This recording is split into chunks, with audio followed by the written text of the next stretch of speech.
Hi, I'm Kate, and I'm going to talk to you about integrity. So, there are two important starting steps for when you become aware that you want to be a person who lives in integrity with yourself. And those are, I'll tell you right off the bat, and then I'll get into them a little bit more detail. The first one is awareness. You have to know that you want to be this person and know what that means to you. And then also preparedness. So the reason that it's important to be a person who lives in integrity is because if you know yourself to be one kind of person but you do things that are not in line with that, you live in a way that doesn't, it's just not like integrous with being the person you know yourself to be, or even being the person you want yourself to be.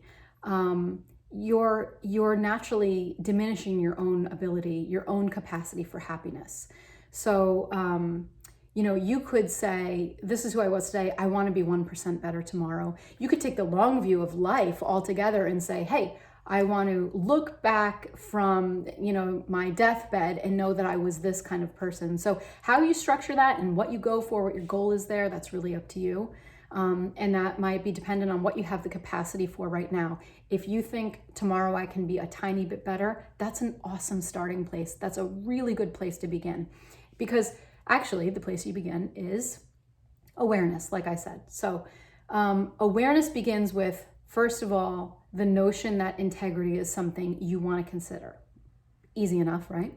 The second part is knowing what that means. This is a little bit less easy. It takes a little bit of work. I did a video recently about values, and yeah, you have to, I want to encourage you to just sit down with a pen and a piece of paper or a book, something that you can kind of keep around for a while, and or hang it on your wall. That would be a great idea. And actually look at this thing. Just write down the things that you really value, things that are really important to you. And they could be huge overarching things like the environment.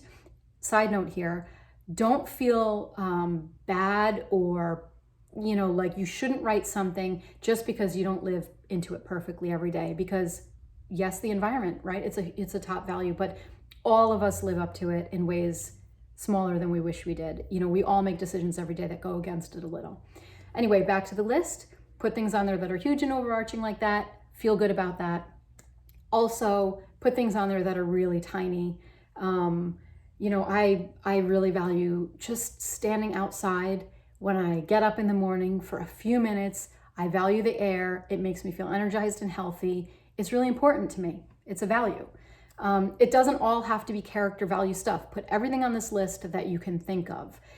But like I said, leave the list around, because in 6 months, you might have shoulds on there. I should think this is important, so I wrote it down. In the moment, I believed it. In the long run, I realized I don't really care about this. This isn't my thing.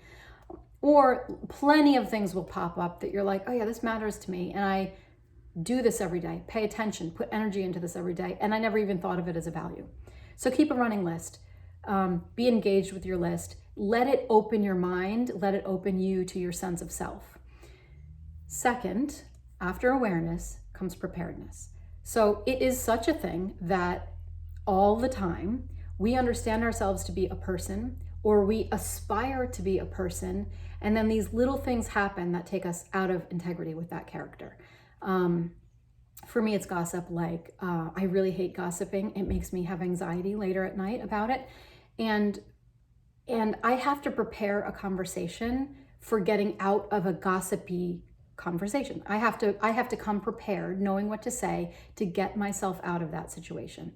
So it's super easy with a friend, right? It's just like, hey, I love you. I'm so happy to see you here. I just want to talk about anything but this, because every time I talk about somebody, I feel bad about myself later. A friend will be understanding, right?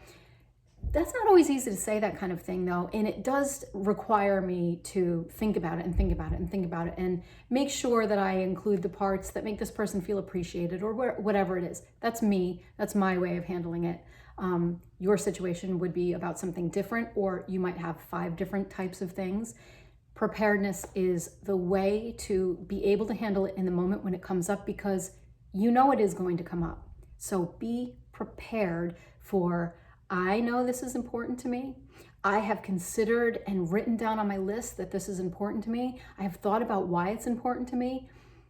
And now I'm going to be in the situation that challenges that. Prepare yourself for the challenge. So there we go. Number one, be aware. Be aware of yourself. Be aware of who you are, who you want to be. Number two, be prepared to stay in your integrity. What's going to happen is that this gossip example is really perfect because it's a pretty small thing. That's a really easy thing for me to say to a friend. And I'm not altogether gossipy anyway, so it's not even a frequent thing. But it builds an efficacy. It builds a character trait aside from my integrity, aside from the other stuff that allows me to say about myself, oh, I know how to handle a situation like that. And that's efficacy. And so as that efficacy grows, I become more able to handle even unexpected situations like that. So trust that it'll work for you, but spend the time focused on yourself. What's really important? Spend the time preparing to stay in there with yourself. I hope this has been great for you guys. I hope you really write it down. Take the time, write it down. If you're going to sit there and watch TV, you have the time. Write it down. And that's it. I hope you guys are feeling great. I hope I have helped you a bit today. And thanks for watching.